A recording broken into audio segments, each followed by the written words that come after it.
لیکن ہمارے انڈیا اور پاکستان کے ماحول میں لڑکی کی شادی بہرحال ایک بہت بڑا مسئلہ ہوتا.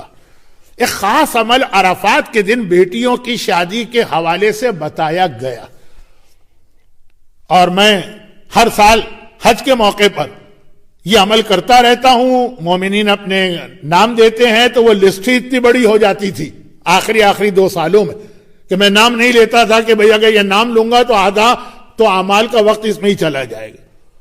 لیکن نیت میں رکھ کے، اور وہ ہے قرآن کریم کا ایک سورہ ہے سورہ طارق، جس کی ایک آیت کی تلاوت میں پچھلی 2 مجلسوں میں کر کے آج بھی اس آیت کو دہرا چکا ہوں.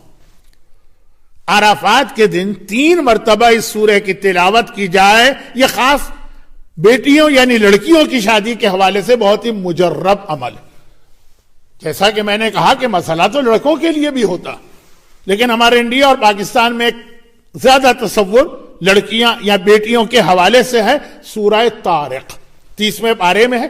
ابھی آپ نے میری مجلس سے پہلے جس سورہ کی تلاوت سنی سورہ نبا، اس کے فوراً اس کے بعد کا یہ 2-3 سورہ چھوڑ کے چیک کیجئے سورہ طارق. بہترین عمل ہے. اس کے بہت سارے واقعات ہیں، لیکن کسی اور مجلس میں آج واقعات کے پڑھنے کا موقع نہیں. لیکن بہرحال مجھے یاد ہے کہ جب میں نے 8-10 سال پہلے یہ سلسلہ شروع کیا تھا تو 2 نام تھے.